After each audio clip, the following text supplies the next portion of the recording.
Coach Pedersen, presented by the Fullwider Insurance Agency. Coach is here, yep. We were just talking about, so I talked earlier on the Bearcast about what Coach Rummels always used to talk about as far as who makes the least amount of mistakes, turnovers, and penalties this early in the year.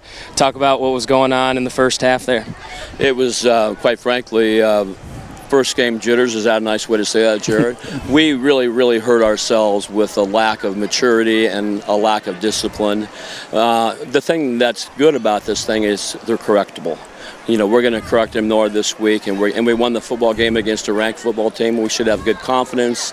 I'm a little disappointed we needed to hydrate a little better. We lost some kids for a while, but they sucked it up and got back in the ball game as best they could. A big win, overall, a big win. Absolutely, I agree. You know, and talk about the second half. West Branch is obviously known for their conditioning, and that's, to me, what it came down to. I mean, our guys just outgutted their guys there towards the end.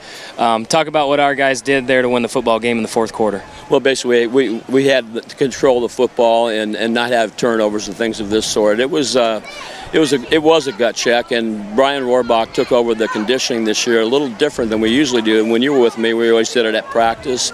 He was doing this more in the morning now, and we want to try that different look out. And I thought we were in pretty good shape for the most part. Yeah, and we were just talking about Andy, and you were talking to him in the background about that first touchdown. We brought out our field goal team.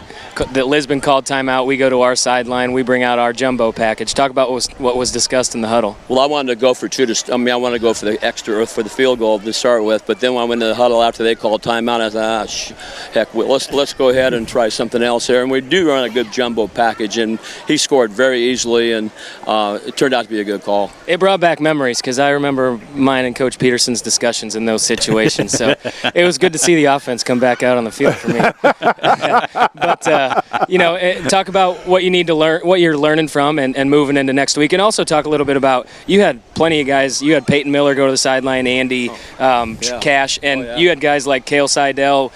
You know, kids come out here and step up. Talk about those kids and talk about what you need to do moving forward next week. You know, I think we continue to develop depth, and I think the depth tonight probably won the football game because we had some guys go in and hold their own anyway, and I thought that was key, and they should all feel pretty good about getting on the field. And again, we have to continue to work on depth. We got to make sure that we're a little more diversified on offense, obviously, and I think that'll come in time. But we're playing Waterloo Columbus. I think they're ranked third in the state.